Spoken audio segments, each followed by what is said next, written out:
Hello everybody and welcome to This Nintendo Life episode 311.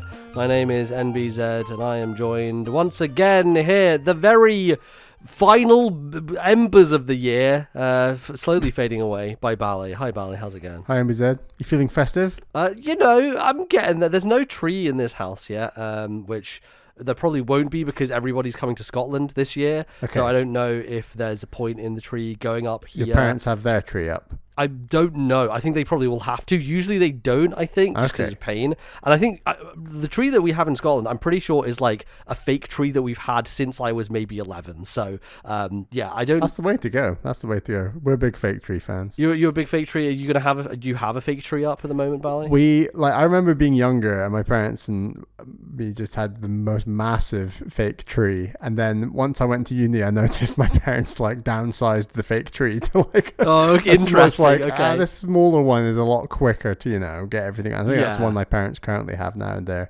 newer house. Okay. And then for Bally Junior and Bally Chew, we've got, our house isn't, our living room is not massive. So we've got a fairly moderate size fake tree that Bally Junior had. He just really embraced for the first time, putting it up, putting the decorations on. He is pumped. To maximize time, we got it out in December 1st or something, I think. Mm-hmm. And yeah, he's absolutely loving it. Great. Well, I hope he's excited. It's his first Christmas of really knowing exactly what it's all about. Yeah, being cognizant, understanding what it is, knowing that there's presents coming. He'll be happy to know that Uncle MBZ is bringing a present for him. So, wow! It's gonna be exciting times. So. Do you know what? No, did we discuss this? Maybe we've not discussed it on the pod, but Bally Junior's thing that he will be doing with Uncle MBZ and myself. Do you know this, MBZ? No, I don't think We're going to play through together the Christmas level of Astrobot. He is absolutely pumped. Yes. He is pumped about playing that. Nice. And unfortunately, he's already seen the Let's Play of the entire level and knows that Spider-Man is in it. But I was going to ask you this, by the way, because we were talking about that stuff, but then I never followed up, which was, we discussed the Nintendo, Let's Play channel that Nintendo has. Has he seen that? Have you shown that to him? It doesn't fully load properly on YouTube Kids. I don't really fully understand what it is about it. That's strange because I feel like it was built specifically for YouTube Kids. Yes. I'm trying to remember what happened. I searched for it in the search engine of YouTube Kids and it just wasn't appearing. And then eventually I did find it. And it didn't seem to have as many videos as I thought it should have. So the Let's Plays he's watching are some other mum and son combo playing Astrobot, and then he is watching so much Astrobot and Kirby Forgotten Land Let's Plays, and he just loves it. And I'll just see him I'll say to him, "We played that level in Astrobot," and you're like, "Yeah, it was this one," and so we're definitely going to play Astrobot again at some point. Nice. And we'll have a knowledge of the levels, or we're in the 4th world of Kirby Forgotten Land, and before we reach the final boss of the 3rd world, he's like, Daddy, it's the cat boss. It's the cat. He knows the bosses before we get to them. Oh, because he's already watched people play it. Wow, damn, dude, that's great. Do you remember the name? So it's also another step.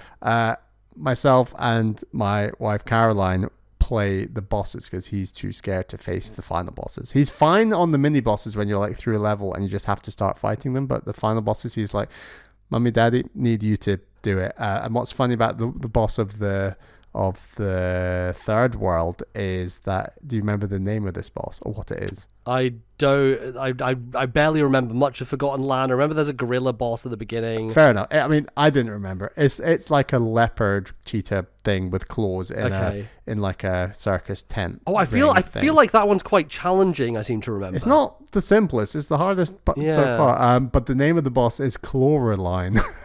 Oh my god, which is hilarious. So Caroline found very funny. So the Cloraline. So yeah, that's the boss. I hope he he might end up having watched the whole game by the time you get through it. But that ending, man, I don't know. That's a kind of mind blowing thing. That ending. So it's kind of mind blowing, yeah. And again, we'll talk about Forgotten Land and how he gets on when I've beaten it with him. But once you finished it, yeah. My God, his skills are skyrocketing. They're getting there. They're getting there. Awesome. Well, yeah, look forward to that in the future. But we're doing something else for today's show. So, Bally, do you want to tell the fine folks at home what we're talking about on today's episode? we're going to very quickly go over some hot takes of the Game Awards before talking more in depth about Metroid Prime 4 Beyond. It's a real video game that exists that we have played. I cannot believe it. It's here. We've played part. I'm 3 out of 5 MacGuffins. Are you 4 out of 5 now? I am 4. Yes, I will get into. I think I've played between 9 and 10 hours. Hard to tell because I think the in-game timer is not accurate. Most Metroid games are like this, where it doesn't take into account time in menu or time in cutscenes, and so it's a lot less than I think it actually is in reality. But I've not checked to see if my it's like your mainline didn't die run speed, basically. I haven't checked my Switch online to see if I'm past the 10-hour mark yet, but I guess I'm pretty close to it, basically. So lots of listeners wrote in with questions. We're going to get to those about Metroid Prime 4, so look forward to that. Yes, but let's begin. Let's kick things off. The Video Game Awards happened. The Game Awards with Jeffrey Keighley. It's the first time in a couple of years I've not been at the Video Game Awards. I know. Slacking here. It was. I basically woke up the next day and watched it on 1.5 times speed, which is usually what I do. I think overall enjoyed it. I think nothing crazy or mind-blowing, but there was some cool stuff revealed, and obviously, unsurprisingly, Expedition 33 won pretty much every award that it was nominated for, at least close to doing that, and broke all the records and everything, which is very cool. I like this trend of French game directors thanking Japanese creators. Last year, Nicolas Doucet thanking, basically talking about Mario without talking about Mario and Nintendo, thanking Miyamoto secondhand, and then Guillaume Broche, the director of Clair Obscur Expedition 33, thanking Hironobu Sakaguchi, of course, the father of Final Fantasy, in his speech as well. So, and a French director handing over the award to another French director. France, back-to-back years. Yeah, can we keep the streak going? Who's the French director for next year? I mean, Ubisoft need to hit out of the park next year, basically. Yeah, I guess so. I think it's happening. Oh dear, not gonna hold my breath for that one. I'll have someone else, some other upstart team will have to do it. But yeah, Bally, how do you feel about it overall? Are there any highlights for you? Any games that you wanted to shout out real quick? Very strong. I think that it's just become it's my favorite time of the year for video games in terms of, announcements, and I look forward to watching it. I did not stay up this time. There was no MZ in the audience that was worth staying up for to see, but it was. I watched on 1.5 speed. I thought it was very strong. I think the pacing was the strongest it's been yet. I think the speeches were just this perfect length, and then there were a few speeches where a second person was able to speak and they weren't cut off, and it just kind of flowed. That, by the way, just insider knowledge, that is breaking the rules, because Jeff tells you there's only one person is allowed to speak. Right. So when Elise and Lorianne were both up there and she started talking, she technically is breaking the rules there, but they let her go. They did cut off the music and let her go. So really great that they let them go, because that makes sense that there's just one person speaking, as strict as that is. I think the announcements were pretty well spread out. I didn't feel like there was this massive flabby middle like there is most years, so I think it had a bit of a clip to it, and I was very excited about a few of the announcements. I guess I'll get into my favorite announcements. What's your favorite one? Top 2 would be Star Wars Racer.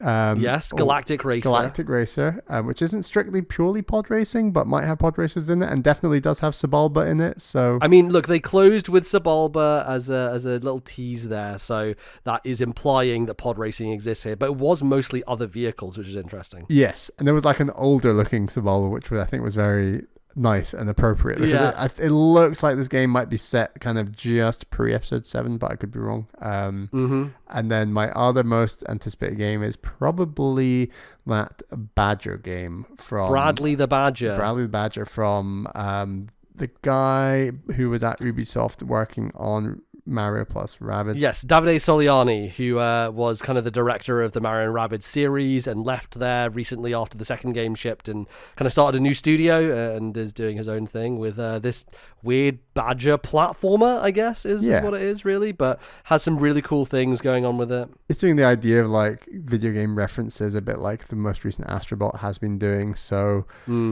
if that can, I think 3D platformers are a very challenging genre to do something innovative and impactful. Honestly, when you have games like Astrobot and Mario out there, I think it's very challenging. So I'm very interested to see how that game does, and I would quite like to play it. Yeah, it has an interesting like game developer twist to it, which is like you can go into the tools and change things like the size of your character, or turn them into a ball that rolls up a thing, or turn them into this other object. Like it's kind of like hacking into the game in a sense, which I think is quite nice as like a unique thing to make it stand out. Because I think if it was just a badger running around like environments inspired by other games, I don't think it would have as much bite to it. But the fact that it is a little bit more than that, I think, makes it potential to really stand out and be quite creative. So I definitely am looking forward to that one as well. It definitely was a standout. Obviously they there's another Star Wars game that got announced, which is Fate of the Old Republic. That is quite exciting potentially, but who knows? This game is probably like 6 years away at least. We were saying like there's always a game announced at the Game Awards it's that kind of more than 4 years away minimum kind of slot. Yeah. And I think what was the one last year must have been, I mean, there's a couple, I guess. it like arguably could have been Witcher 4, could have been Intergalactic from Naughty Dog as well. Definitely Intergalactic. I think that's further away than Witcher 4. There was also Okami and the Ueda game, both of which are basically nothing. Yes, I guess all 4 of those are more than 4 years away from when they were announced, probably. So we'll see. But yeah, was it Fate of the Old Republic? Fate of the Old Republic. Yeah, FOTOR, we got to call it now. So, but it's from Casey Hudson's directing. He was kind of behind the original Knights of the Old Republic games at BioWare, and then also was kind of like the guy behind Mass Effect, or like director of the original Mass Effect trilogy, which are the games that people love. And he left BioWare and is now kind of doing this the new studio. So, we'll see. This always happens. It's like, famous person went and started their own studio, and then usually it doesn't really work out. So we'll see if it does or not. But it's exciting that they're trying to do something with that IP at the very least, and going back to that era, which I think is very underexplored from a Star Wars perspective. So I think it's going to be quite cool. The other one I really liked was Orbitals, which was the anime Haze Light game. I think Andy Cortez says we should call them Haze Likes, which I appreciate. Yes. Andy, top marks. That is the best term, isn't it? Like, you know what else is interesting about that term? I bet Joseph Fares fucking loves it. Like, I think he will just be like, this is the worst thing for his ego possible. Just like, the only way it could be better if you called them Pharises or something. Yes. Just call them after his own name.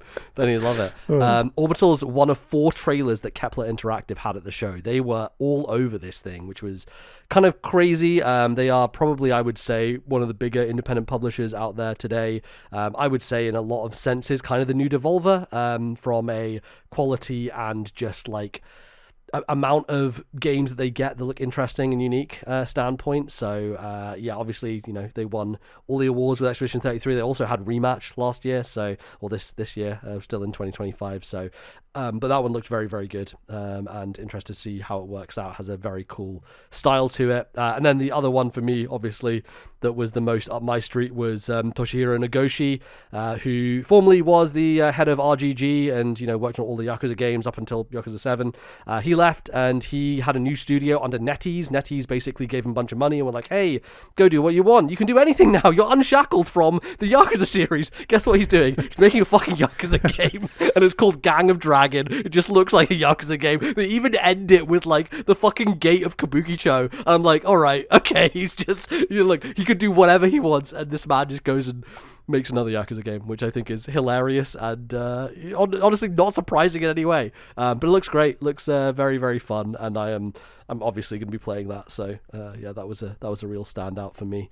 I think the other one that I am interested in is the new Tomb Raider stuff. So they announced 2 Tomb Raider games.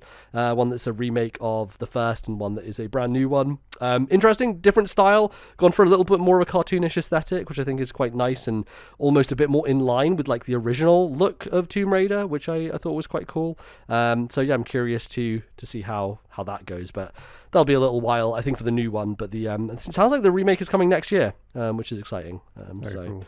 Curious to see that stuff. But I think overall, pretty cool. Anything else, Bally, that stood out to you? I would say, I'm just looking it up, Coven of the Chicken Foot. Right, which the Bruce Straley game. Bruce Straley, who was game director of The Last of Us and Uncharted 4. Got a bit of Last Guardian kind of. Yeah. It's not a co-op game. I think it's single player, but it's, guiding around this big thing, and you're this lady with chicken feet, and it just looks a bit quirky. But I think the art style, it just really speaks to me, and I'm a bit of a sucker for that kind of game and The Last Guardian and stuff like that. So, and hey, I quite like Last of Us and Uncharted 4. So I'm interested in that game as well. Nice. I think the biggest whiff of the night was the Mega Man reveal, which was like... I was about to ask you what you felt about that, yeah. He got the orchestra all building it up, and then I think it is one of the most misaligned like announcement build-ups to reveal that I've ever seen at one of these shows. Like the amount of hype and build and music, and like you just right at the end before you reveal Mega Man is when people start to recognize what the music is, and then you see Mega Man and everyone loses their fucking mind. It's like, holy shit, Capcom, they're gonna do like a AAA take on Mega Man. It's gonna be this whole brand new thing, and then it just looks the same as fucking Mega Man 11, and you're like, yeah, I think maybe if we're going to do this, maybe we should like give it the right level of hype, which this certainly was not, which is unfortunate. It needs a God of War gritty reboot. I think so. I don't know. It feels like Capcom have done this thing where they have revived so many of their franchises, and they're in a golden era of like doing no wrong. And so I do think that, I can't remember who was saying that. Someone was saying it's like they probably do have like a proper big Mega Man thing planned for some point in the future, but it's way too far away to say anything about it. So hey, let's do a different Mega Man thing in the meantime. And it's not even called Mega Man 12. It's called Mega Man Duel Over. Like it's titled like a spin-off, even though it's like a classic side-scroller. I don't know what's going on with this. This is very baffling as an announcement. I think it would have been a cool announcement to just be like, oh, hey, it's a 2D Mega Man, that's great. But to give it the pomp and circumstance and the hype, only for it to look almost the exact same as like the last 2D Mega Man they did about 10 years ago is like, it's mad. It's mad.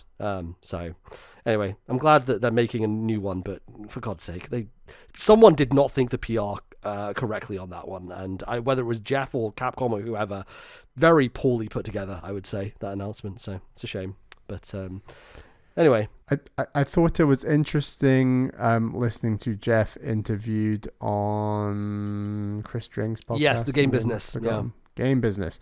Hadn't realized that Jeff and like he owns the games. He does. Business. Yes, yeah. Jeff owns the Game Business. That's how Chris String was able to get off the ground. Interesting. I thought it was interesting when Chris String was asking him about the preparation and lining up trailers and this kind of thing.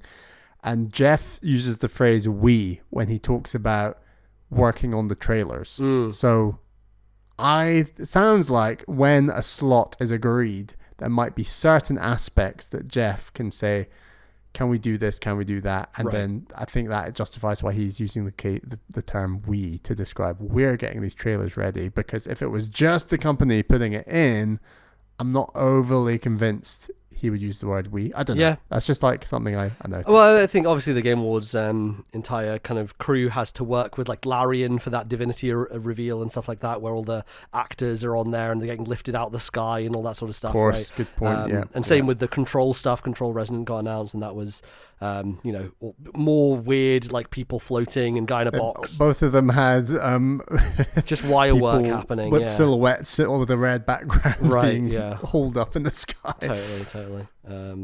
So yeah, I think there's some kind of like collusion that happens in that, because it has to, because otherwise you're not going to get the announcement to be what you want it to be. But yeah, I think the whole thing's getting slicker and better and stronger, and I look forward to it more and more every year. It's cool. I'm a big fan. Nice.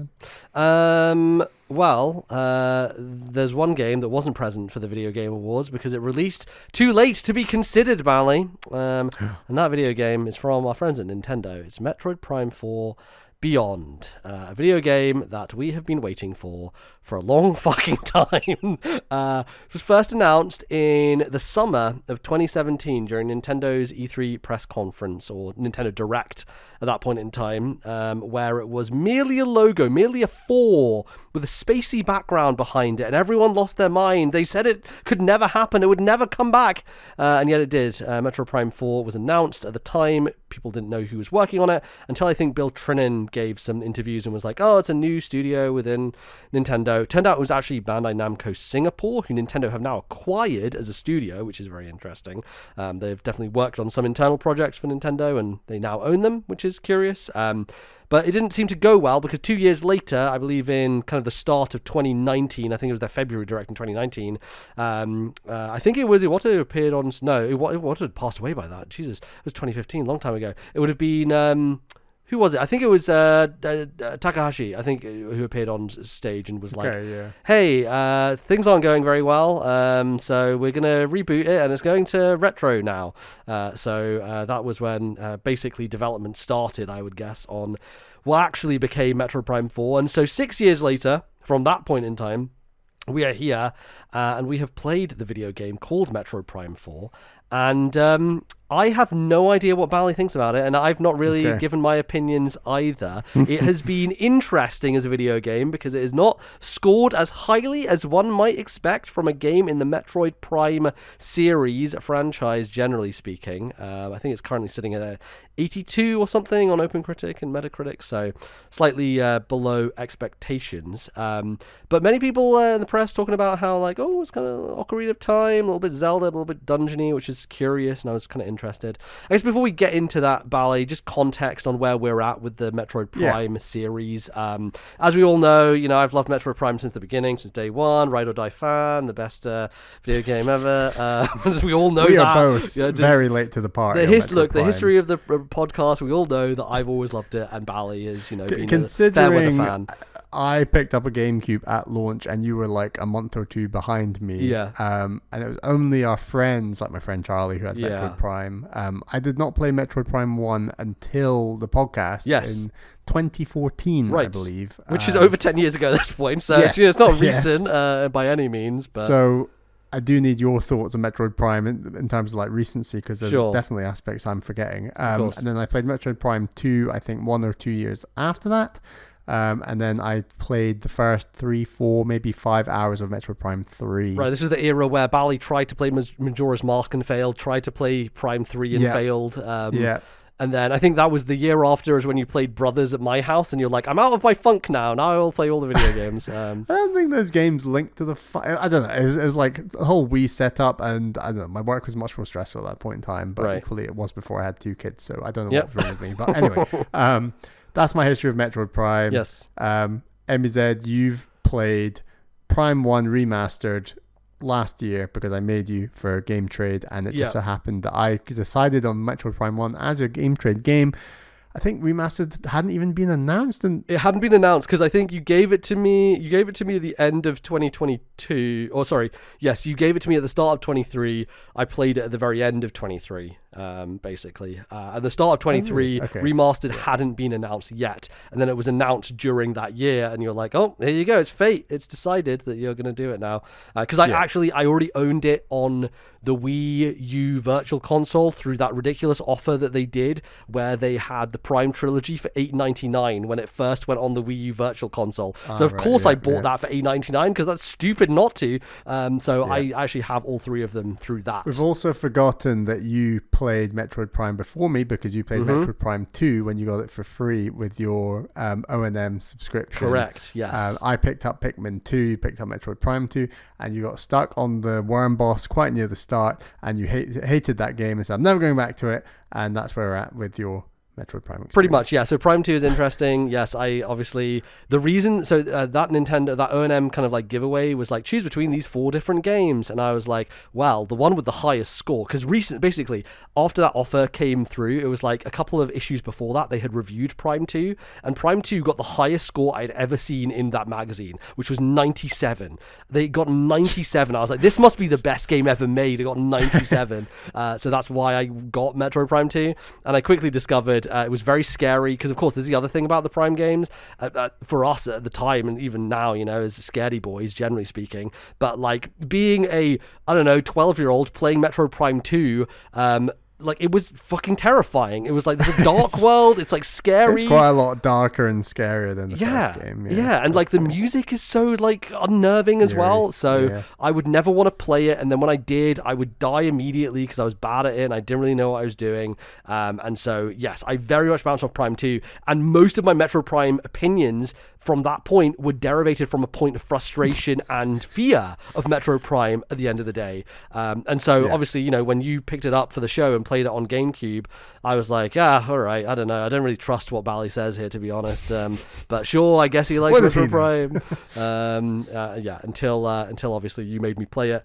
It's quite good, that game, actually. Turns out Metroid Prime is all right. I definitely have critiques of Metroid Prime, but I think, like, I would say the first half of Metroid Prime is maybe one of the best games ever made, and then the second half, it's like a very good video game, but has a lot of flaws to it that it falls down on. And I think there's definitely parts of Remastered that could have ironed those over a little bit and, like, done things like fast travel between save points and that sort of stuff that would have kind of alleviated some of the issues I have in the back half of Metroid Prime 1. But overall, I think, you know, I wasn't excited for Prime 4 when they announced it back in 2017.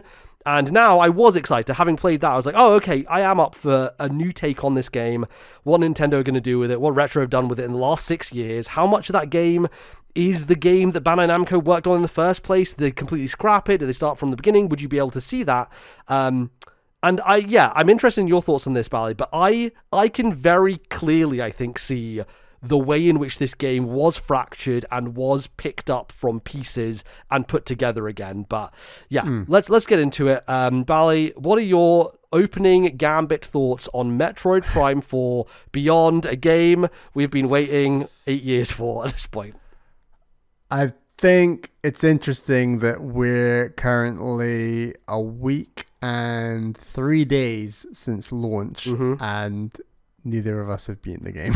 Yes, well, that's partly through circumstance, because I was away in Spain, so that opening weekend I wasn't able to play anything, and then I didn't start playing it until Wednesday of this week. So actually, I've played quite a lot since Wednesday of this week. It's also because I've been on holiday and I've had time off, so yeah. Me personally, I've had more time to play it at points. I have been quite busy. We've had guests, and Bally Chew has not been sleeping the best and all these things, but so I've not had a lot of energy to game, honestly. But I don't find it the most Moorish game. And I remember Metroid Prime 1, which is probably my favorite of the three, to be a lot more addictive and a lot more Moorish. And I think that I think I'm having a really good time. I think it's really well designed.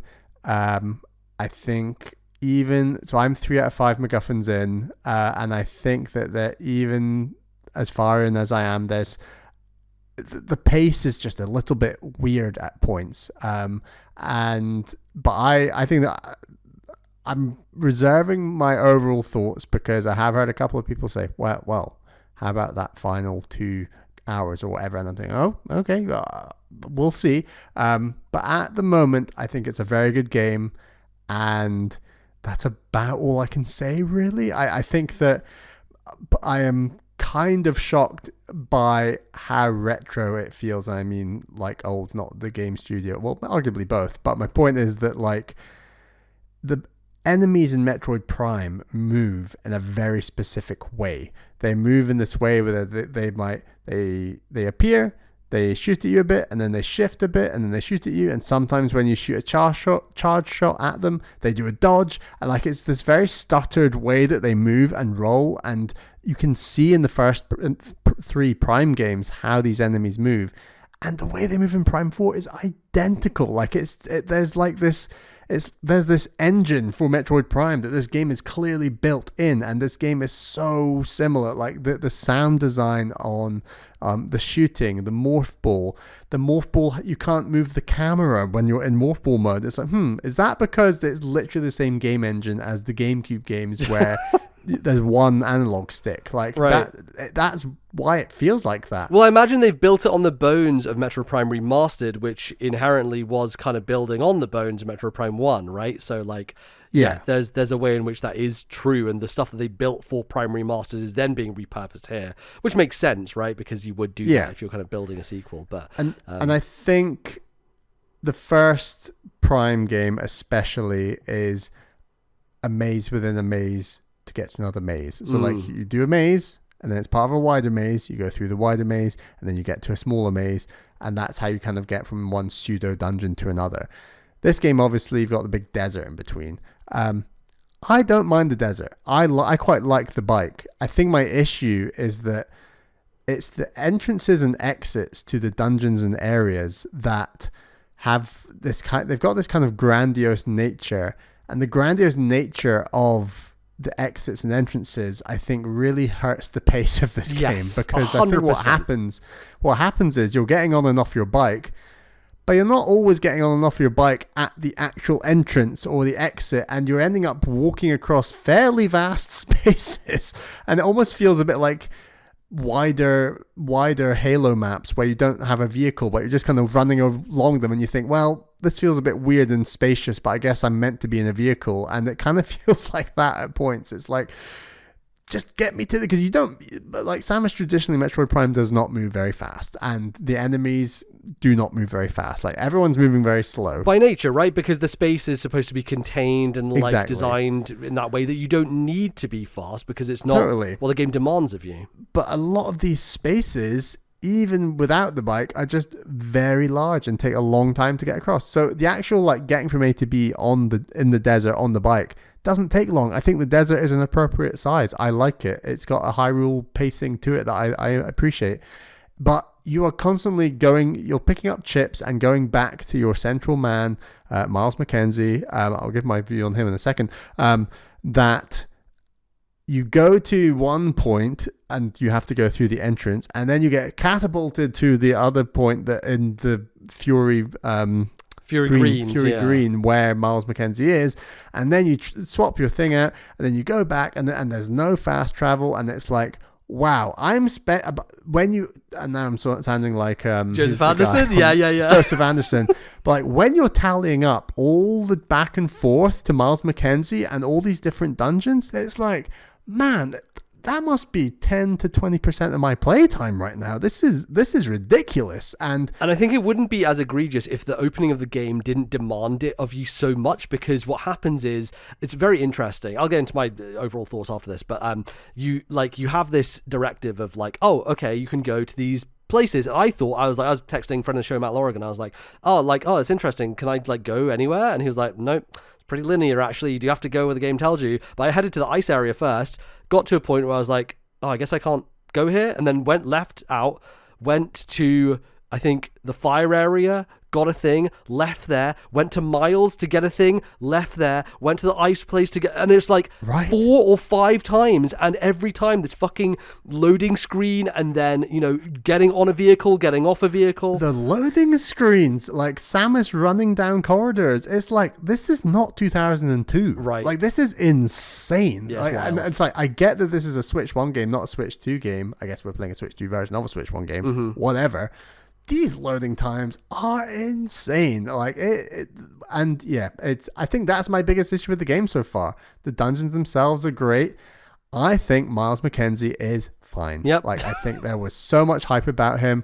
I don't mind a little bit of chatter in a Metroid game. I don't think it's this sacrosanct thing that it just has to be Samus and the eerie world around her, and it has to be like that forever. Like, that's not the world we're in with Metroid now. It's a lot more Federation Force. It's a lot more, the people, not the game. And it just is a lot more chatty. And you're not with Miles McKenzie that much. I think it was maybe a weird place to do a demo, because everyone got the impression that you were always going to be with a comrade the whole way, and you definitely are not. And then, a bit like, I don't know, just like a side character or whatever, you can just call him occasionally and say, hey, where do I go next? And that's helpful. But like, I don't mind them at all. But yeah, I think some of the pacing in regards to those entrance and exits and the loading screens is really what's holding me back, because I think otherwise the design is really solid.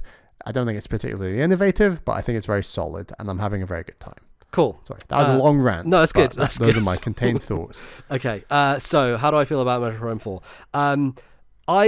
I think we're probably going to come down relatively similarly on this game, in the sense that I am also having a good time. I'm enjoying it. I actually think it's funny that one of the critiques is the desert, because it might be my favorite part of the video game, weirdly. And I think the bike feels good. Yes, really it does. I think this goes into also my weird brain and how it operates, where I like a big open space where you go around and collect shiny things. My brain just likes that, and it goes back to our whole conversation about cleaning games. Like, the desert Metroid Prime 4 is yet another cleaning game, which is like emptying the desert of these green crystals, and the sound design of getting them and like the sliding of the bike and all that good stuff just feels nice. I like the juice of it. I like getting the crystals, and I don't mind having to do them, because actually what I found is within some of the intensity and some of the like kind of like real like dungeony elements of this game, it has a lot of focus to it, and you have to be paying attention to enemies and puzzles and all that sort of stuff. And so when you leave one of those areas after being in it for 2 hours, I actually just want to turn my brain off for a bit and have a nice breather. And the desert does provide that salve of, oh, I can just like put on a podcast and just ride around. And, you know, it is, like you said, very nice to control the bike. It feels good doing the boost, and, you know, there are some small secrets in the overworld you can go and do. And I like the shrines. They're fun. Yeah. The ones I can actually use. You can access, which I actually, to be honest, I've actually kind of saved most of them until like I've gotten all the power-ups. So it's frustrating being in one and then trying to solve it and then realizing, I've not got the thing to do this yet. I guess I'll come back. You're right. Right, because like I now have all 3 of the beams, and I was like, right, now that probably means that I can get everything. I went down into one, and I couldn't do a thing because I didn't have Spider Ball yet. I'm like, oh, for God's sake. Right. So, like, I am actually not doing any more of them now, because I'm like, right, let me get the final power-ups, and then I will go back and clean up all of this and kind of do all of it, basically. So, but yeah, I do think overall, I think we will have a bit of a hot take on the desert, in that I do think it's a very nice break between the kind of main game stuff. It does make the game feel different, though. It makes the game feel not like Metroid in any way, in the sense that, I know people compare it to Zelda, but I think Prime 4 has a real structural oddity to it. And that thing I was saying at the beginning of like, okay, oh, they've given me these 3 places to go. Oh, maybe this game is like more open, and like I can choose my route, and maybe it is a little bit influenced from like Link Between Worlds, for example, where you can tackle these dungeons in different orders and you can kind of go about it however you want. And the idea that it isn't, that it is actually quite linear, and you then have to go back and forth and get an upgrade from Miles and come back and do this thing, and I never know where I'm supposed to go, because I think the world inherently isn't designed smartly, in that like you, as a player, you are not thinking about the thing that you saw, that you're like, oh, I should go back there and get it. Because everything is so segmented and separated, I never remember where places are in other areas that I need to go back to with a power-up, versus Prime 1, which to this very day, there are rooms in Prime 1 that are seared into my brain of like, I know exactly what that place looks like. I know how it connects from this room to this room. Like, there are so many memorable spaces in that first Prime game. And it's because of the interconnectedness of the world and the way that it feeds together and the way that it feels so natural, versus Prime 4, where everything feels so broken up and segmented and inherently very linear also. And like, I'm not against linear Metroid style games. Fusion is one of my favorites in the franchise for that reason, just because I think it's very fun going to those different biomes and, you know, clearing them out and all that sort of stuff. And then it kind of opens up later on.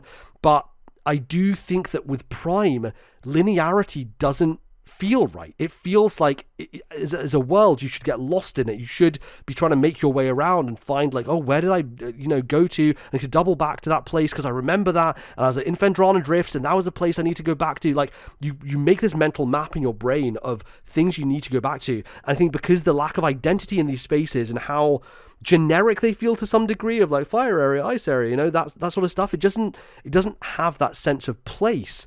And as a result, there's no cohesion. And so not only does the world feel smaller, ironically, because, you know, there's this huge desert and like these spaces are quite big, but it also feels just like less memorable and harder to recall where you have been and what is in those places, because ultimately a lot of these levels and the level design is very strictly guided.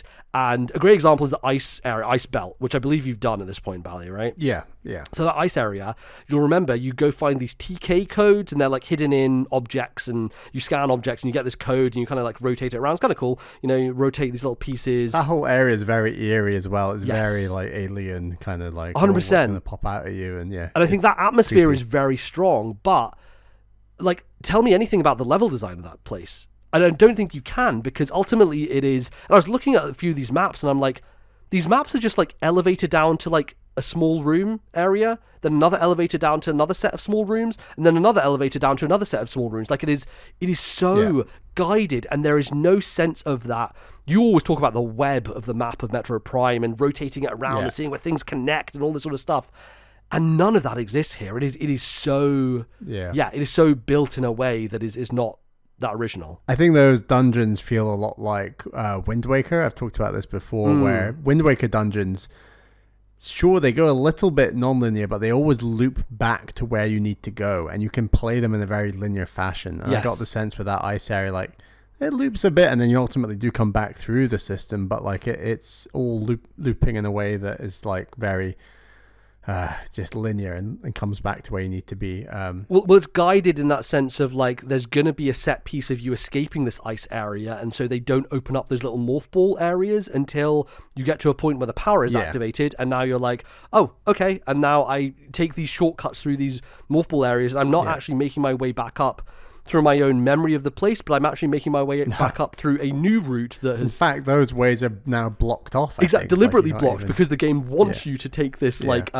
it's interesting that it's like half of it is puzzle atmosphere focused and lore focused and like reading scans and things like that, and there's not many enemies around.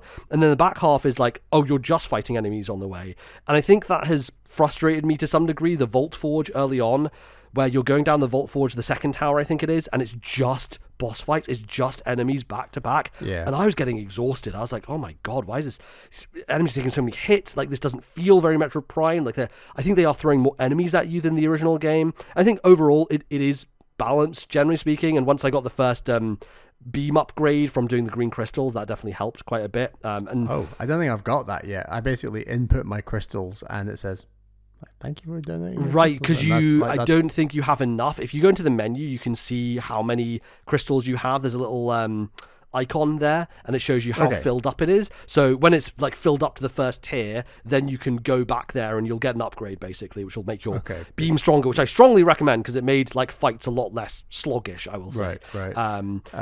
But yeah, I think that whole like segmenting fights and puzzles in that way, making them feel separate to each other, loses that sense of a world and sense of exploration and sense of place, and makes it feel more like a video game designed levels, right? And I think that's ultimately the downfall of Prime 4, is that there is nothing organic feeling about it. It feels from the very beginning, go get the 5 keys, and already you know exactly what the video game is. And I think one of the nice things about games is that, you know, you can start a game, you can think it's going in one direction, and then something radically different happens and changes, and like suddenly the world changes and things shift and everything is different. And by the game saying from the beginning, get the 5 things, you ultimately know there's no twist. You ultimately know there's no change. You ultimately know that there's nothing exciting that's going to happen here.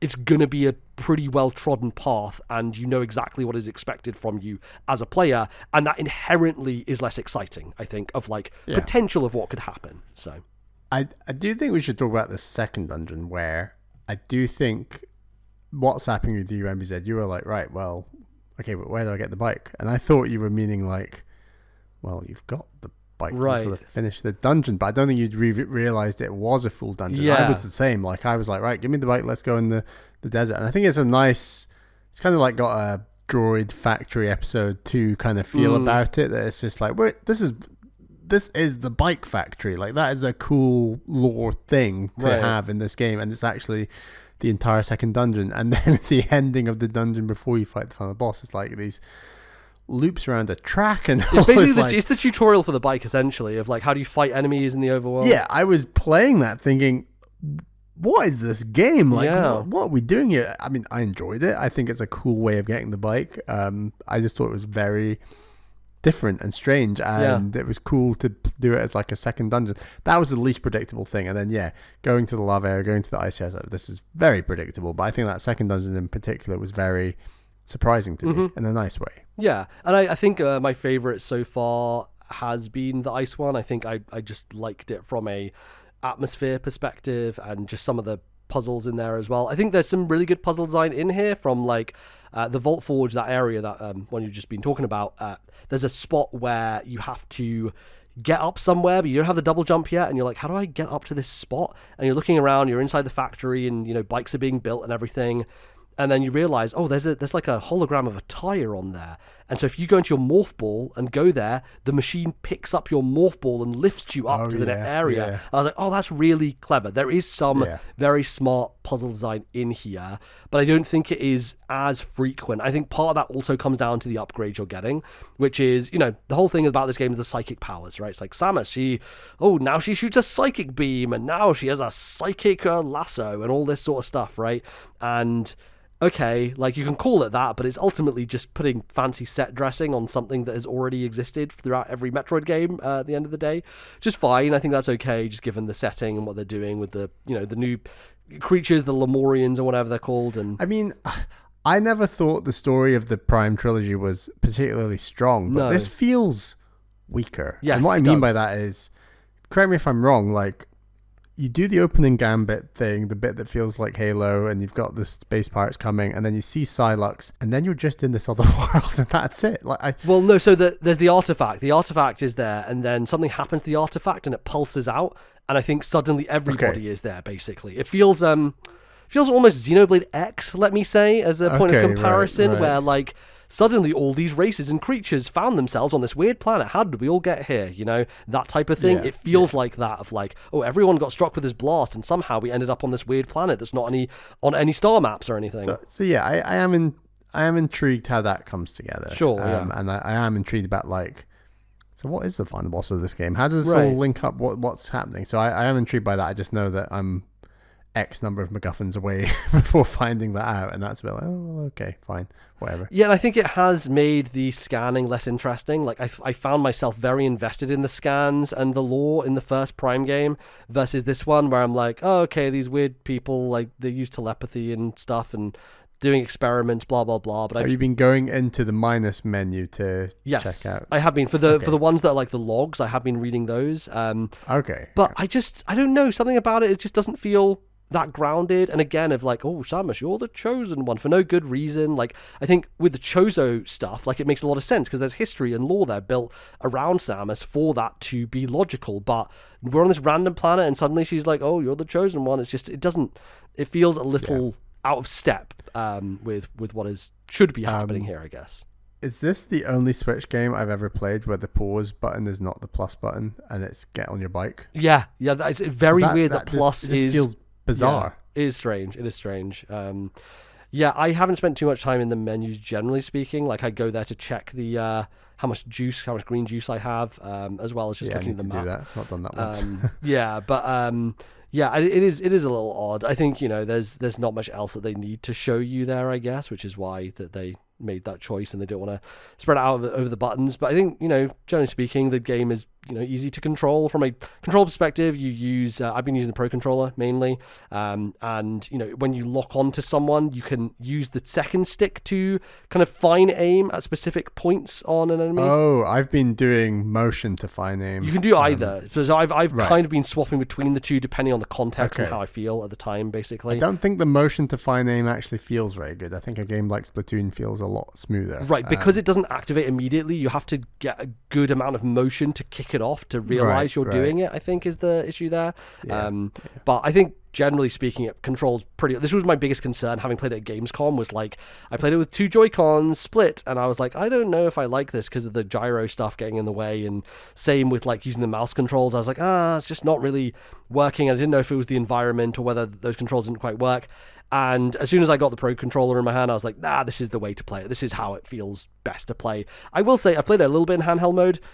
The Switch 2, it's just really nowhere near as comfortable as the Switch 1. And I don't know what it is about the larger size or something about the placement of the analog stick, but my hands hurt so much more playing Switch 2 than they do Switch 1. And I really don't know what the issue is. I had some sore hands from Hades 2. But yeah, I find the Steam Deck infinitely more comfortable than the Switch, personally. I've talked about this before, but I just like more oomph to hold on to, and that flat back, it just feels not as good. But I've been playing predominantly on the TV and then using the Pro Controller. And the game looks fucking amazing. Like, it looks so good. Yes. I've been taking a lot of screenshots of areas and, like, just the smoothness of it. Like, you can, these guys are cooking. They are the tech leads at Nintendo, really. And, like, the music, and there's just a sense of place about this game where, like, Fury Green, I'm just like, I was sad to leave there to go into, like, the Vault Forge or whatever. It's just, like, the most soulless factory in comparison to, like, this leafy, it's very Talon 4 not Vault Forge, Fury Green. 100% is. Yeah, well, the music, like, when you enter it, feels almost exactly the same, right? Yeah. Like, and I like that you need to keep coming back there and you get the music and you get the vibes. Like, it's all very organic, very green.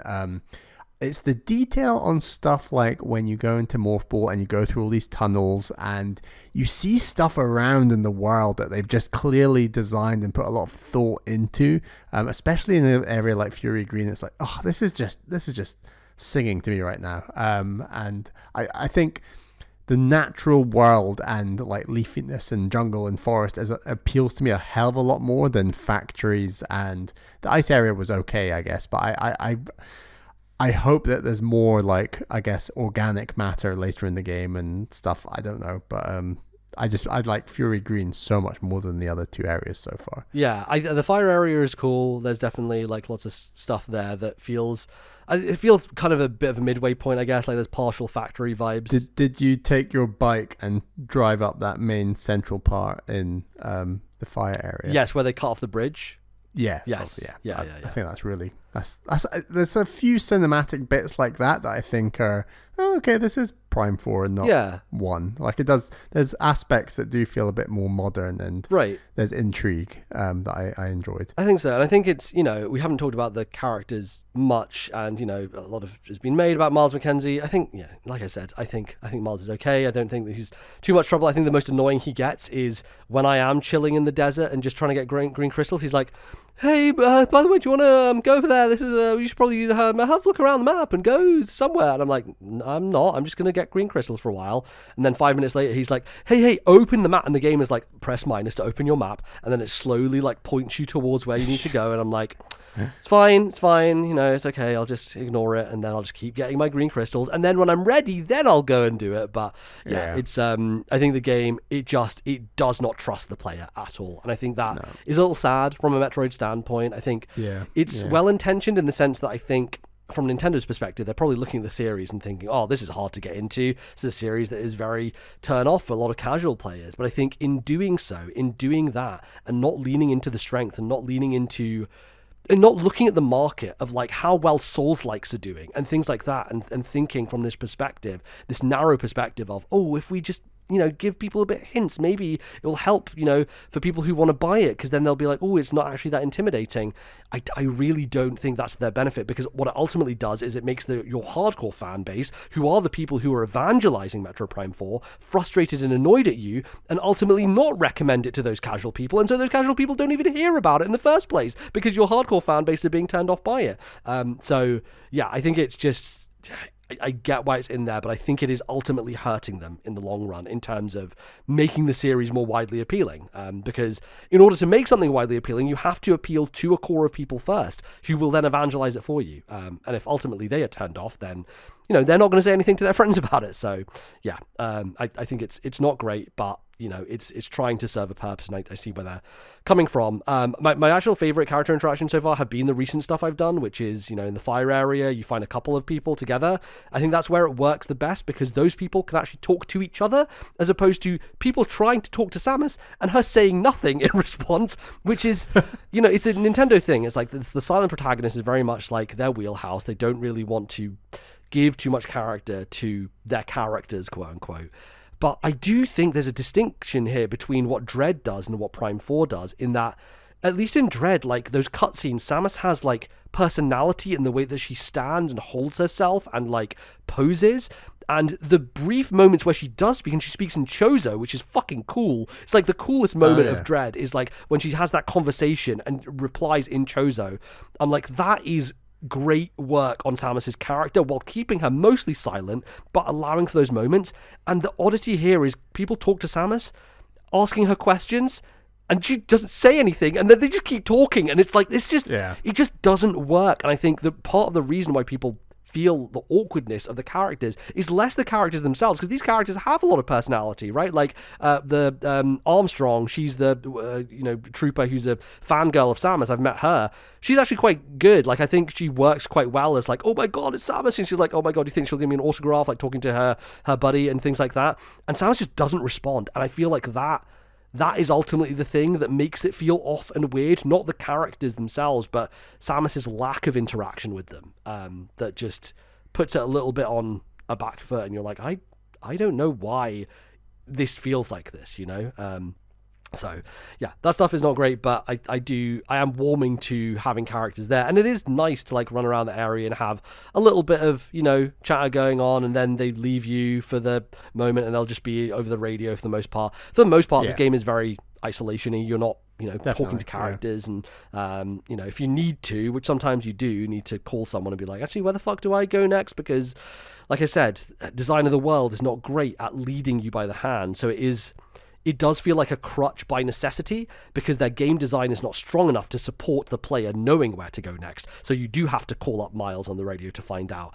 And I'd say that's a failure of design more so than anything else. But anyway, upgrades. I think we kind of went on a tangent there, but I was going to talk about like how, you have the psychic powers and things like that. From the very beginning, just like they say, here are the 5 keys. It's also like, well, here's a lock that's electric, here's a lock that's ice, and here's a lock that's fire. Boy, I wonder what my other beams are going to be, It's like, I think there is no excitement there, because from the very start, from the desert and from everywhere, oh, I'm going to get this, then I'm going to get this, then I'm going to get this, right? Like, I think part of the joy of a Metroidvania is, what is the next upgrade I'm getting? And if they just tell you from the start, it's like, well, there's no excitement. Same thing even with using the psychic powers to reveal areas. It's like, oh, this thing can only be interacted with the psychic spider ball, and I'm like, oh, okay, well, I guess I know I'm getting the spider ball again. It's to that degree of like, well, I know all the upgrades to this game a couple of hours into it, and that removes any sense of anticipation and excitement about what could be around the corner from an upgrade standpoint. The ability to shoot your shot and it flies away and you control it like the beetle from Skyward Sword, I think is very, very good, and not so far not used enough, but also is the only kind of innovative ability yet kind of thing, which is a bit upsetting. Totally. And I think it's actually the parts of the game I have gotten stuck consistently is anytime I need to use that, because you don't use it enough, that when the time comes to use it, I'm like, how the fuck I've got to fly that thing around the back of that door and do, of course, right, that makes sense. I think you're thinking of the exact same place in the ice area where you're like, how the fuck do I get over that? I was trying to like double jump over. I was like, what the fuck is going on? No, the answer, if you're stuck, the answer is always use the control beam every single fucking time. Which I think is, I think it's cool that they use it, but I think because another design issue of like, if you don't consistently make the player use it enough, they forget it's a part of their arsenal. They forget it's a thing they can use. And so when you get to a point where you have to use it, it's never at the top of your mind as a thing that you are going to go to, basically. So I had that same issue with like the fire chip as well. I was like, I didn't realize like I had to get something from that room, and so I just left that room and went somewhere else. I was like, what am I supposed to do actually? I did the same. And then I realized, I need to go right there. So, and again, I think it's just like the design just doesn't feel very tight in this game, just from the linear level design to like some of the parts where, okay, sometimes the character will tell you what to do, but then other times the game doesn't tell you anything, and it's like really impossible to figure out what you actually should be doing. So yeah, lot of weird tension that goes on there, I found, generally speaking. Shall we get to some questions? Yeah, let's start throwing these in here and see how they kind of intersect with what we've been discussing. First question's from Tim, who says, do you think the lower review scores for Prime 4 actually reflect that this is the worst game in the series, or have review score standards just changed over time? Interesting. I think this is really hard to say, because Metroid Prime Remastered came out 2 years ago. 2 years ago, yeah. Said, got 94. Like, you can still remaster a game, an old game, and score really well. And from what I've played so far, I'm definitely preferring Prime 1 to this game. I think it's harder to compare perhaps to Prime 2 and 3. I think this is in and amongst those, and those arguably have scored much higher on Metacritic scores.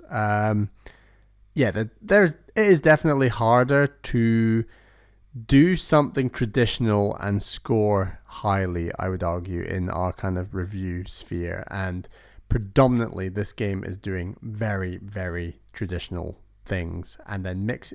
And I think some of the new stuff, it's not necessarily nailing so far. And I think that's probably what's shaping this review score, I would say. Right. Yeah. I think there's lots of we just discussed. Like, I think despite us both enjoying it and having a good time going through it, it's very clear that the level of quality between Prime 1 and Prime 4 is vast, in the sense of like how smart, and ultimately to me it comes down to level design, is how smart that stuff is integrated, how the world feels as a cohesive whole, how everything connects together.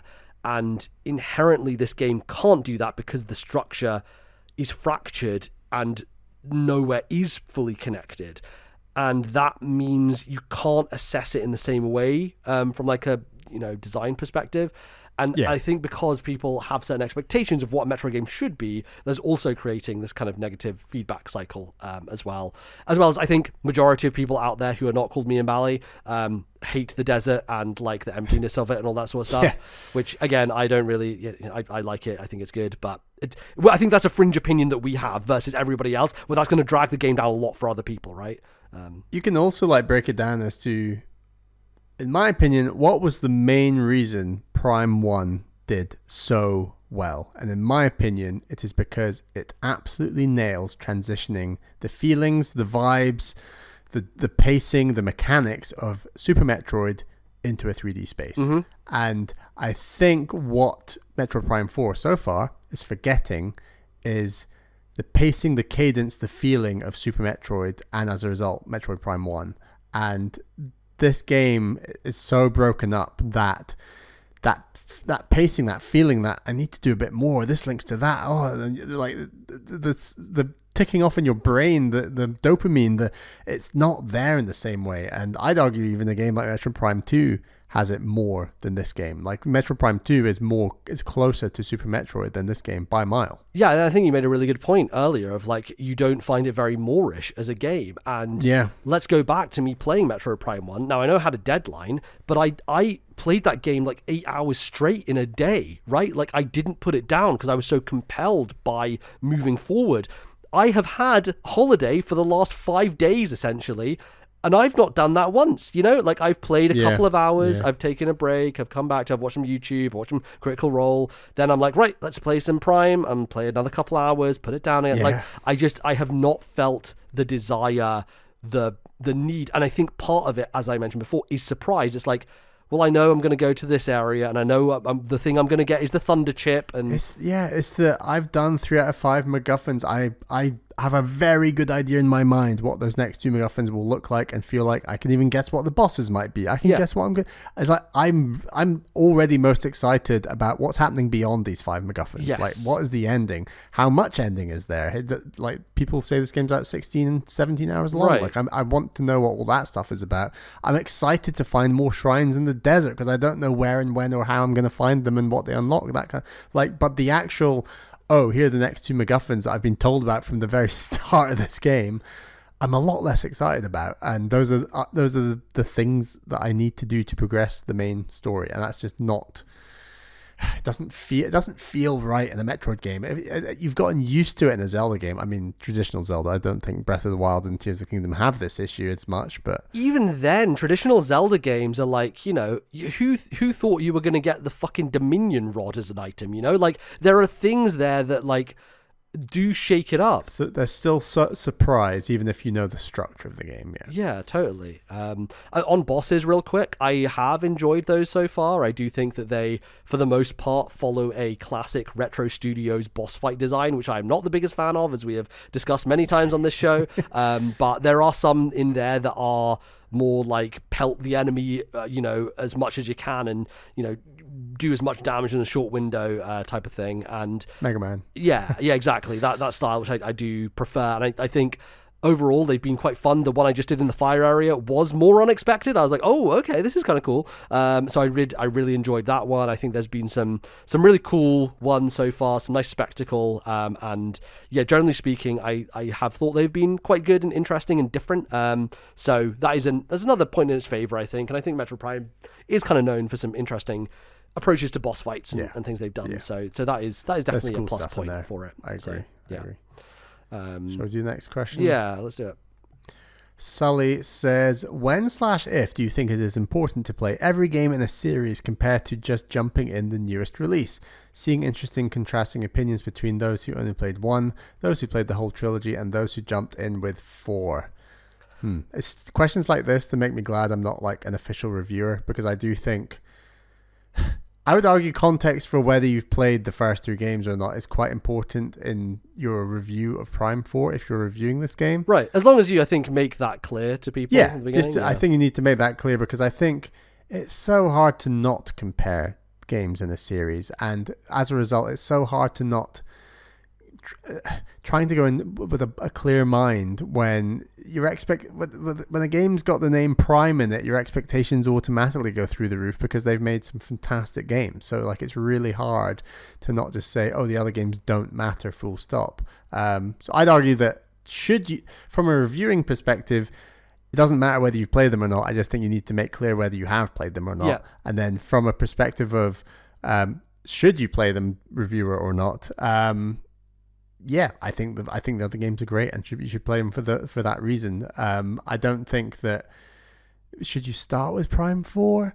If I liked Prime 4 a lot more than Prime 1, I probably would say start with Prime 4. But as things stand, I'd probably say start with Prime 1. Yeah, and they've just remastered it. Yeah, that version is so accessible, and I think it's interesting going back to the review score conversation about Prime 1, because right, a lot of those reviewers would have played it at the time, and therefore you could make the argument that like the high review score is the person who likes Prime 1 is the person who's going to review Prime Remastered. Yes, yeah. That is something you could say. But I have also heard so many people who never played it before talk about it and talk about how it still holds up to this day, and it is one of the best games ever made, and it is a masterclass in design and all these elements. And I think that is testament to its enduring legacy and the way that it is kind of still a miracle that it exists, honestly. Like the fact that Retro had never really made something of that quality before, and it was kind of, and to do it in 2002 it's just mad. Absolutely mad. So yeah, I think more broadly, if we're talking about do you need to play games in a series before you play new ones, I think generally no. I think the only part where I come down on it is like, if you are someone who is invested in narrative and you want to have context for an ongoing narrative, let's say the Trails series, where if you suddenly play Trails of Cold Steel 3, not only are you jumping midway into one of the sub-series, you're also like out of context of like the main series as a whole. That's a thing where, certain series like that, yes, you should play them in order, because otherwise it won't make any sense to you. Or you can catch up on YouTube or something. Or you can do that, of course. Story summaries. But like Yakuza is another one where if you wanted to get context, I think it's less important there, because a lot of them are still standalone, even though, you get more out of it having played them. I'd say that's the only area where I personally would say you should play stuff beforehand. But then also just comes down to your personal preference, and if you're someone who doesn't really care about that stuff, I think just go after what you're most interested in. If Prime 4 is the one that you're most interested in because you're more of a Zelda fan and you want that more fragmented design and you don't want that interconnected world, then play that instead of 1, and you might like it more in that case. Like I don't think you have to jump in and go from the beginning. I don't think you have to be someone who is doing that homework of like, oh, I've got to play 17 games before I can then play this game I actually want to play. Just play the game you actually want to play, and then you can go back with the context if you like it and, revisit everything else. I think that's probably the healthiest way to do it. But everyone's going to be different when it comes to approaching these things. There are people who will just want to play, even if it's a game with like no story context at all, I think the Metroid series does have more story than your average Nintendo game, generally speaking. But that doesn't mean I think you should start with Zero Mission and then play Samus Returns and then play Super Metroid and then play Fusion. Like I think you're fine jumping in at any point and then getting the context. I think sometimes getting the context later is also fun. It's like, oh, I saw this thing in Dread. Now I'm playing Fusion, and holy shit, that thing from Dread it originated in Fusion. And I think there's some cool stuff that can happen there as well. So, yeah. I think it's fine either way. Our next question is from Dave97, who says, what do you think is next for Retro Studios? Prime 5, new IP, or another revival of a Nintendo franchise? Good question. Yeah. It's been so long. I'm skeptical this game's going to sell well, and I'm skeptical Prime 5 is happening anytime soon. I agree. It's just my gut feeling, and I think Nintendo are very pleased with their new Donkey Kong design, and I think they're very pleased with the sales of Donkey Kong Bonanza. And I think if I was Retro Studios, I would be pitching to Nintendo that, hey, give us that Donkey Kong, let's do Donkey Kong Country with a new Donkey Kong in 2D, let's do it. I think that is a decent shout. Yeah, I could see that happening, especially with how they want to revive Donkey Kong as an IP with the theme park and everything else, the movie.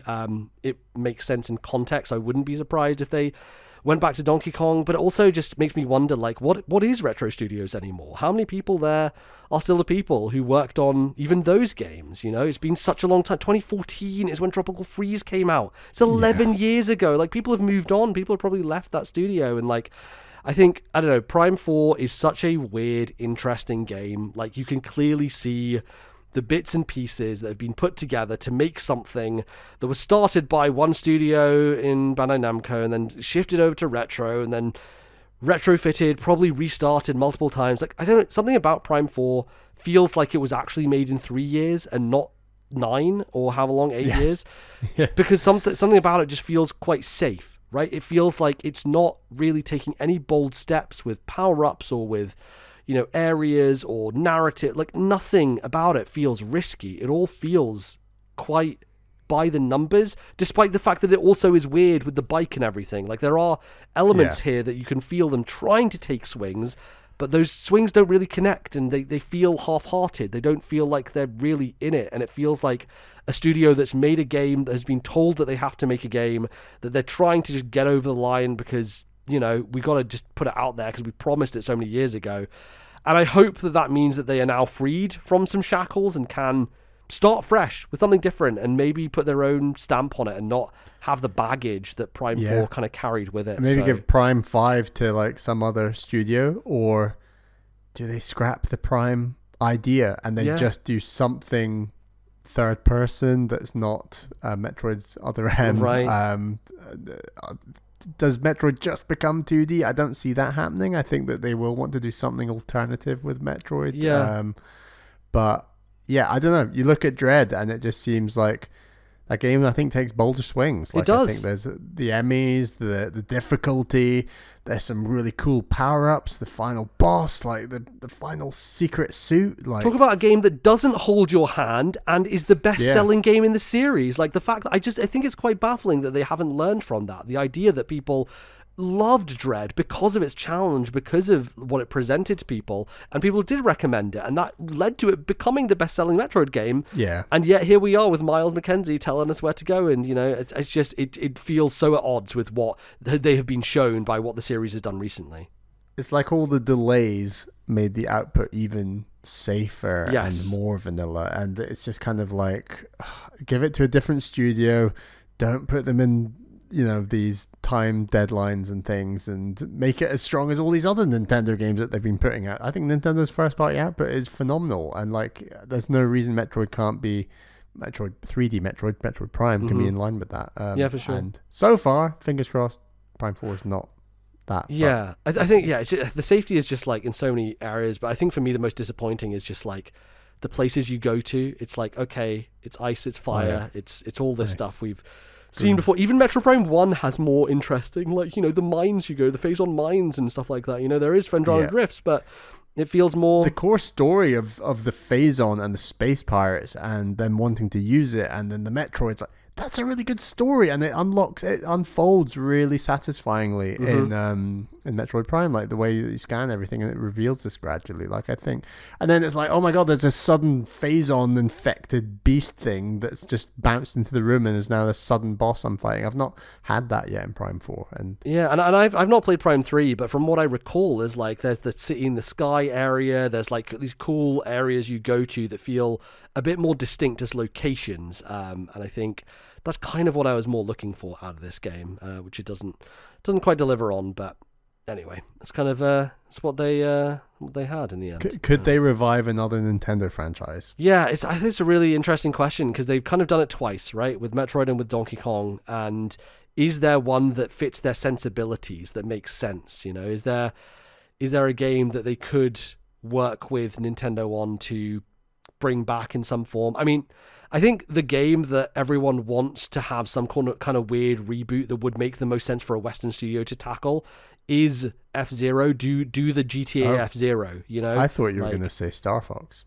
I mean, yeah, that's also another one, but I do think, like, F-Zero has more of a Western sensibility to it, of, like, imagine you took Captain Falcon and made him do, like, a beat 'em up, like an action game in a city, you know, that you could then like drive fast racing cars around and that sort of stuff. Like, I think there's something in there, some nugget of a, you know, Nintendo AAA F-Zero that Retro could tackle. But I don't know. It feels like they're going to get something weird and random that no one would expect. Yeah, and it's interesting with Nintendo. Like, do they see Retro as a safe studio or like a gamble? You know, I mean, yes, Prime 1 was huge and successful. Yes, Tropical Freeze, was it commercially successful? I'm pretty sure. I mean, the Donkey Kong Country games have sold pretty well. Like DK Returns on Wii. Yeah, they made 2 of them and they've remade them both, so that can't be that bad.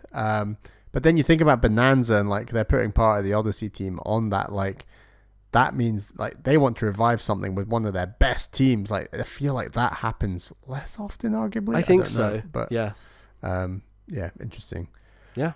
Right. Our next question is from Declan, who says, Soul Valley in Prime 4 or Hyrule Field in Ocarina of Time? I feel like we're going to be the only people who say Soul Valley over Hyrule Field. I'll say probably Soul Valley. And hands up, I think when my first full playthrough of Ocarina of Time was the 3DS remake, Hyrule Field's not that impactful in whatever year that was when I played it. Like, I mean, it's 100% nostalgia. Like when I was at Murray's house and we ran out to Hyrule Field for the first time, it was mind-blowing. It is one of those moments of like, oh my god, this thing is endless. And, you know, we ran to the castle, but it became nighttime. And like, oh my god, it's so far away that it became night. And we had to wait outside the door. And we were like looking in the skeletons. The skeletons kept coming. We were scared. And we hid. And we felt like hours and hours. And actually probably only 10 minutes. But then, you know, came day again. And then we went inside. And it's like, oh my god, this whole huge place to explore. And, you know, it's tiny. It's not very big. I think our brains would have exploded playing Breath of the Wild if we were 12 years old. We would have melted. I can't even like begin to comprehend like the size and scale of Hyrule Field versus Breath of the Wild. But totally. But like Hyrule Field ultimately is a means to an end of like getting to places, right? So it's a spot in between to get to places, and that's ultimately what Soul Valley is as well. I think Hyrule Field, you could argue, has a bit more character, the music, all that sort of stuff to it. But Soul Valley has crystals that I like picking up, so it tickles my brain, so I kind of like it. It's got a fast bike and jumps and skids, and it's like Sonic. It's cool. It's fast. I do wish that it had been a bit more populated. Again, you know, you could see like the Breath of the Wildification of Metroid here, of having the shrines there, and you know, you could imagine a game that has a lot more of those, that has a lot more interesting abilities, that forces you to keep returning to this desert to find new upgrades and powers and things. And ultimately, it's kind of barren, and it's kind of bereft of anything besides a few of those where you can find, you know, those little upgrades and things that are nice, but ultimately, not that necessary. I think it's cool. It is. And our final question is from, let me get this name right, Super Responsible Leaf. I think it's Super Responsible AF, actually, now that I read it again. I thought it was Leaf as well, but the responsible actually goes there, and then there's AF at the end. So I feel like we've totally done them wrong every time, Bally. Is Metroid Prime 4 the GOTY Voting following Metroid Prime 3, i.e. just more of the same? You know what? That comparison is not that far off. I will say. From the chunk of Prime 3 I have played, I found Prime 3 a lot less enticing than 1 and 2 from the amount I had played. And that was mainly down to, I think, a lot of the issues Prime 4 has, where it's very linear. I go to this place next, I do this thing, I go to this place next, I do this thing. I know where I'm going next. Whereas I think Prime 2 is a lot more similar to Prime 1, arguably. This is my memory from like over a decade ago. Right, so yeah. if people have played it more recently and think it's the opposite, do let me know. But I do think Prime 2 is a little bit more maze-like than Prime 3. But Prime 1 is more maze-like than any of them by a mile. I just think it's a bit different. But yeah, is Prime 3 similar to Metroid Prime 4?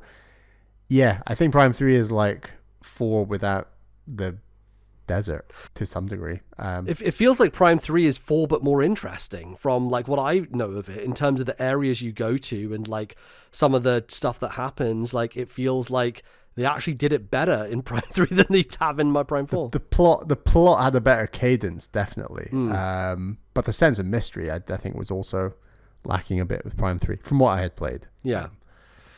Yeah, and again, I've not played Prime 3. I only know of it in passing and from what people have said about it. But I don't know, it seems like it. It seems like 1 and 2 are very similar and 3 and 4 are very similar.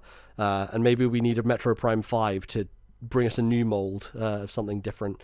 I think that when you think about the unknown and the exploration of Prime 1 and 2, and you know that you're poking around and experimenting and thinking about that, it's almost akin to like an Elden Ring. Like it's that kind of like level of, we're not really holding your hand at all here, and that's gonna make these discoveries even more satisfying. That's kind of the logic of, I feel like, Prime 1 and 2, and you can try and get a bit of help here and there from certain things, but it's not a series that does hand-holding well. It just doesn't feel good. No. Like, I don't know. And ultimately, you don't feel smart if you are handheld, right? And I think part of the joy of Prime and of just Metroid generally is you just figuring it out on your own and wandering. Like, getting lost is part of the experience, ultimately. And I think it's a valuable part of the experience. Even when you're lost, you're memorizing the maps more strongly. So when you have to traverse back, you think, oh yeah, the upgrade is there. It links to this. Yes. Like you're training yourself. And that's what you're doing in Elden Ring. You're training yourself on the map, the knowledge of enemies, the locations. Like it just makes sense. It sticks in your memory more strongly as a result. And I think that is, ultimately, I think that's why, alongside the relative linearity of the level design, because you are not going back there. So here's the other thing, right? I'm now going back to an area that I've not been back to since the start of the game. And that area, now I can see has a different route to take because I have an upgrade. So I'm not going to retraverse any of the parts I've already done. I'm going to go off to a side area and do that and then leave again, most likely, which means that I won't have had any need to because the game hasn't wanted me to, right? So yeah, I think that's just kind of an inevitability of this design. I think that's what this game is missing the most, and it comes back to my comparison where Metroid Prime 1 is a 3D embodiment of Super Metroid, is that it is that traversal through spaces you've been through before that aren't a desert. It's like it's corridors, it's learning corridors, it's working out where they link to, how they link, and like that satisfaction. And like you said, MZ, just going back to one location once and then doing this thing, like, it doesn't make sense. And I'd argue this is even part of the reason I think Super Metroid and Prime 1 don't have fast travel, is I think that it's an important part of the design to retraverse those areas. And that's why it's even more baffling this game doesn't have fast travel, is that you don't need to retraverse these areas. Therefore, can't I just go to the area faster rather than watching a cutscene of Samus run down a corridor? Like, it's so strange. Yeah, it is quite odd. And I don't know, I push back a little bit on the Prime fast travel thing. I think the way that it could work better is if Prime 1 gave you access to fast travel at the end of the game, just so that you didn't have to do that stuff when it comes to... you've still learned to all, you've had the build, but then when you're doing the collection, or they could just remove the collecting entirely. But when you have to do the annoying part, it's just made that much simpler. I agree. Exactly. And that is actually what they did with Samus Returns. Like, that game grants you access to fast travel once you are right at the end of the game. I believe Dread kind of has some version of that also, which definitely helped the cleanup with that game as well. But I do think it's a lesson that the Prime series needs to learn. And look, neither of us are at the end of the game. Maybe they do give us fast travel, but at that point, there really is not much reason to go back aside from the 100% cleanup, which I don't see myself doing. And I think another thing is... I don't either. Like, I haven't died at all at this point. The game has not been massively challenging. I've definitely been... I think I've died once. Yeah, I've been close to death, but have not been...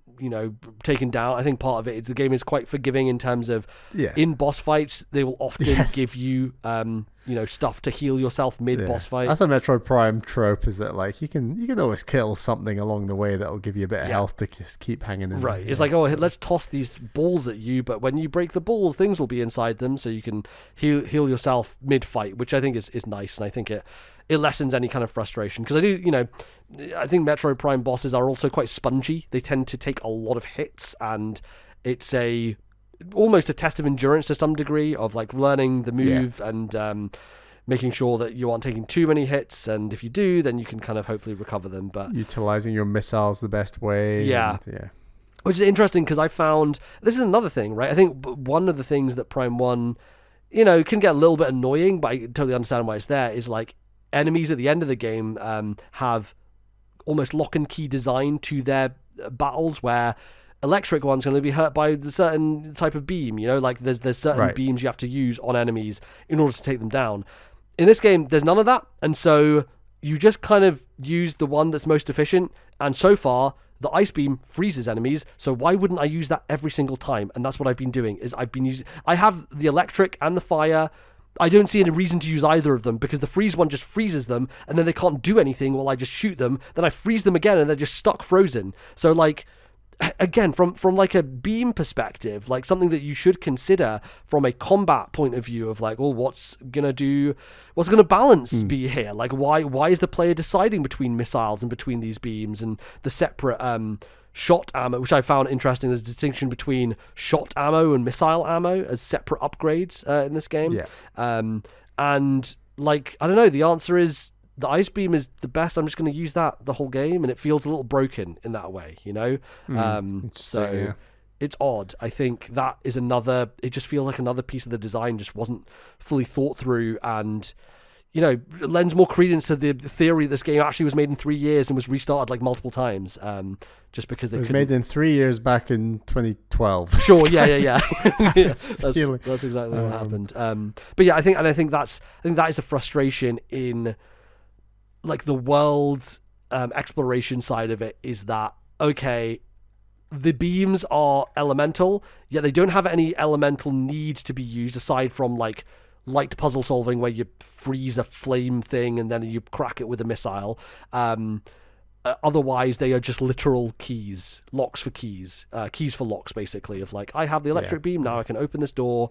Cool. Am I going to use it again? Probably not. I'll go back to the ice one because that's better. And that whole system was kind of embodied by the final boss of Metroid Prime 1, the Metroid Prime, where it has so many phases, and each phase is like a different beam usage, and you got to unlock it, and that kind of felt good. I don't know. Maybe I have a strong feeling this game will have a final boss that requires each beam, so maybe that'll be a little more tactical, but I'm surprised they don't have that logic with the enemies. You're right. Which I think would be odd, because the game hasn't taught you that, right? Like, I think, they could do that in just like a homage to the original, but there has been no scaffolding for the player in order to make that make sense. So it's just weird decision after weird decision. The more we talk about it, it just does feel very strange, and it is still Metroid Prime. It is still a very good game. I'm still having a good time.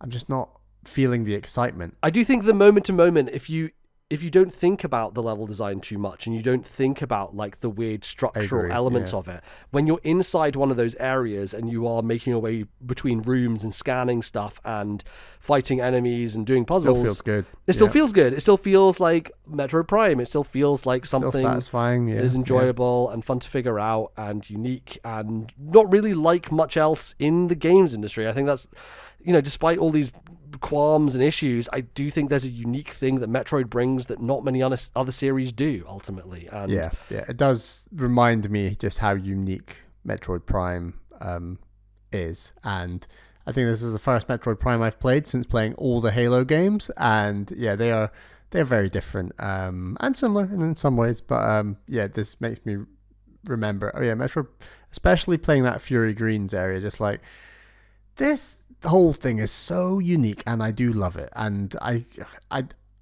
is it mad that I'm like, I don't know, 5-6 hours in and my highlight so far is still Fury Greens? Yeah. Like, it just kind of like there's just something about it. I just love it. The music's really fucking good, all right? The music's music great. is good, and the level is, and it's very simple and it's very linear. I get that, but maybe I'm just coming from the vibes. But I loved that first area.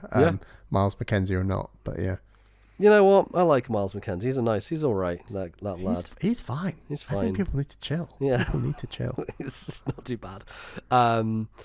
Yeah. Is there anything else, Ballet, that we've not touched on yet? That you we sound very in alignment. I'm super interested how we feel when we've finished this game. Yeah. We shall see. I'm curious. I'm quite close, I think. I have one more upgrade to get before I can enter the area that has the fifth and final MacGuffin. And I'm in the area now where I can go and get that upgrade.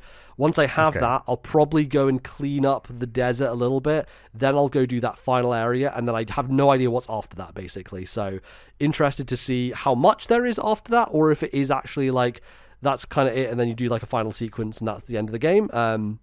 Yeah, I do want to know, because it feels like some people... Will any Metroid bosses from history appear? I have no idea. Yeah. Ridley, where's Ridley? Is he coming back? Come on, Nintendo. I'm a sucker for nostalgia. Just give me a Metroid villain that I know very well, and I will... I'm a sucker for like, but the ending of the game was really good, so I guess the game's good. Brings up in your mind, I'm a big sucker for that. That's true. That's true. I'm also a big sucker for like, but the ending was a bit weak, so the whole game is just awful. It's the kind of like I can be so negative.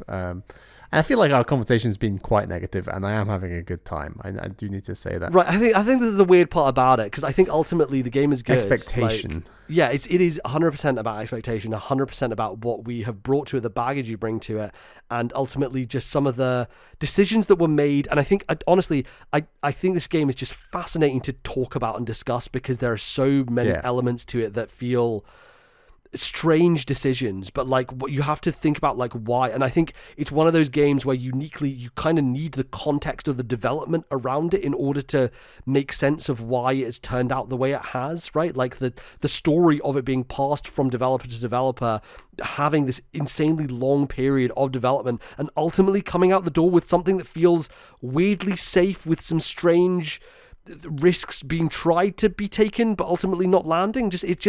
It's such an odd game, and just not what I expected at all from something called Metroid Prime 4. Like, I think coming into this, we were very much of the opinion of, well, they're going to do a Force Awakens. They're ultimately going to play the hits. They're going to do Prime 1 again, reestablish Prime as like a important series, a pillar for Nintendo.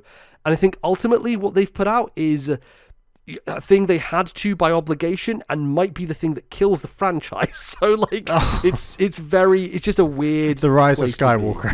yeah, kind of. It's just a very strange spot, I think, to find ourselves. Yeah. Oh, I hope that's not the case, because I love Metroid Prime. I love Samus. I love this world. I think that it's got so much going for it. The vibes, it's so unique. Like I said, I played Halo. I think this game is just so different in so many ways, and there's really nothing like it. And it's a good series. Just we need some good Metroid Prime games. Yeah. And this is a good one. It is a good one. It is a good one. You are right. It is a good one. Yeah. It is a good one. So one thing that we haven't discussed, which actually I'm kind of interested from a narrative standpoint, all the bosses so far have been infected by Metroids. Metroids come and attach themselves to the bosses, and the weak points are like blobs of Metroids that you have to explode essentially to kill the boss. So something's going on there. I don't know what, but for some reason they're all being infected. Are you thinking the final boss will be a Metroid infected Ridley or Kraid? Yeah. I think that's the obvious. I don't think Kraid's ever been in a 3D Metroid. I could be wrong about that. I think you're right. I'm not sure. I don't think Kraid was in other Fantoon was in Other M. That was interesting. Also, Yeah. Nightmare. Nightmare was also in Other M, which is another favorite of mine, particularly from Fusion. So yeah, I think that's the obvious. I think the obvious is like Ridley infected with Metroid. That would make a lot of sense, right? Yeah. But I don't know. We'll see. We're on a weird planet with different stuff going on. Yeah. We'll see. How is Psylocke linked to all of that? Psylocke, gosh, yeah. For all the marketing around, like, Psylocke, man, surely has not shown up much in this video game at all.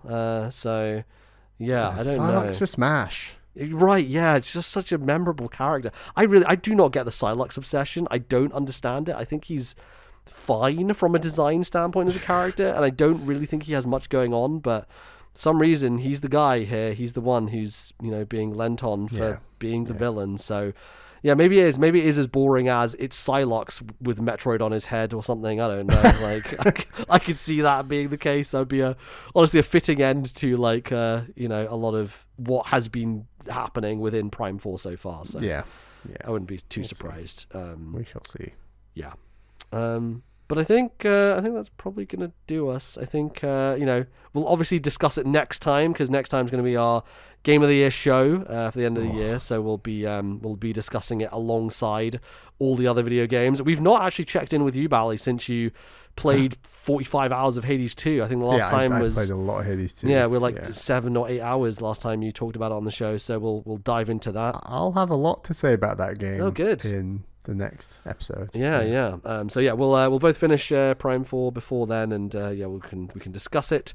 Hopefully in person, maybe we'll see. I will be in Scotland, so we'll figure out. We'll do that. But we'll be doing our Game of the Year podcast in a couple of weeks' time. That will be the last episode of 2025. So I do want to give a shout out that we do have a couple of Google Forms out there that you can fill in, which are going to represent the community's Games of the Year. So please write in your GOTYTDACOTYs as well as your Nintendo Game of the Year list, and submit those forms. They will be linked in the description, as well as on Discord, as well as on our Blue Sky. So go find that, and please do vote in those, and then we will reveal some of the interesting games that made it through and did well in the voting on the final episode. It'll be nice.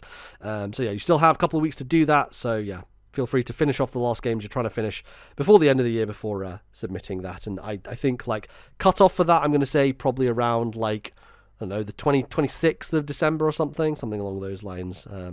That'll be good for that final show. Of course, you can find the episode, or not the episode, the podcast in various places. You can support this show, and you can get bonus episodes, such as our Nintendo Game of the Year, which we did, by going to patreon.com/ThisNintendoLife. Bally, who would you like to thank for supporting us on Patreon? I would like to thank our $10 tier plus patrons. They are Sullivan C, Zach S, Thomas, Matthew, Albert, Wicked Gamer UK, Alan, Orange Thunder, Nintendo Man, Turtle, and Ali T. Thank you all for your support for the show. We really, really appreciate it. And also thank you to all of our other patrons for your support. Emmy Z. Yes. I think Ali T is playing Metroid Prime 4. I was going to bring that up. I actually there's two Patreon members that we need to discuss quickly. So Ali T, obviously playing Metroid Prime 4, which he seems to have started 3 days ago. So I'm interested to see how he feels about it. What was his experience with the Prime trilogy? I believe he owned Prime 3 on Wii, and that's the only experience he has with the Prime series. Yes. I think he liked a lot. He did. So interesting. It might feel like more like home to him going to Prime 4 from Prime 3. He might be like, this is what I remember from Metroid Prime. I do think, Ali T, as a suggestion, play Prime 1. Play Remastered. That is Remastered. That's a game that really definitay should get into That's canon. a game and a half. Yeah, 100%. And then the other one is Wicked Gamer UK Alan, who my head of HR Carmen went to she went to an event, and she was like, she messaged me on Slack being like, hey, I met Wicked Gamer UK, and I'm like, what do you mean you met this person who's listened to my podcast, which is very, very funny. So shout out to him. and that is the world is such a small fucking place, isn't it? It's so weird. But anyway, that was very, very fun. So has been spotted in the wild. If you thought the American gaming space was small, it feels like the UK one is it's minuscule. Yeah, tiny. Comparison. Yeah, absolutely. Yeah. So that was very cool. But yes, please do support us over there, and you can get a bunch of shows and fun things like that. You can also write into the show if you'd like to email us, your game of the year list and stuff like that. We won't be reading them this year, but if you want to post those in the emails thread as well, feel free to, and you can read everybody else's. I think it's a fun thing to go around the horn on and see what everybody has been enjoying over the years. So, but Bally, if they do want to email us some questions and potentially for 2026 their predictions for the next year to come, where can they email those to? Please email ThisNintendoLife@gmail.com. That is ThisNintendoLife@gmail.com. We also got an emails channel over on our Discord server. Go join the community. It's a great place to hang out, and you can leave a comment, a question, your lists in the emails channel over there. Yeah, please do. That would be great. Obviously, you can find us on the internet. I am at Lord NBZ. I'm at NBZ on Blue Sky. Where are you, Bally? I am at BallymanMan91. That's BALLYMAN91 on Blue Sky. Go check me out over there. Nice. And you can also find the podcast one at TNL Podcast, where we'll be posting, like I said, the links to those Google forms that you can fill in, which will give us a good idea of your favorite games of the year, as well as, other stuff, such as when we post our Game of the Year videos, which hopefully we'll be able to do as well at the end of the year. You're probably going to be Christmas Day again. I'll be New Year's Eve. Maybe, depends. I think because I'm going to be in Scotland, timing might be a little bit weird on that, but I'll do my best. We'll do our best to make those happen in a timely manner. We'll do video and audio versions of both of those. Yes, so those will go up on the feed as per usual. So keep an eye out for that stuff. And yeah, you can find the podcast in various places as usual. Spotify, Stitch, you can download us. You can find us all over the shop, everywhere that you listen to podcasts, where good podcasts are sold. And I think that is going to do us. One more episode, Bally, for the end of the year. It will be, right on the end. I believe it will come out on the 29th of December. So we'll be right before 2025 closes out. So looking forward to it. There's some good conversation to be had about the best games of 2025, because there were a lot of them, a lot of very, very good ones, and I'm sure we'll have an interesting discussion. But until then, thank you everybody for listening. We'll be back at you with that in a couple of weeks' time. Until then, bye-bye.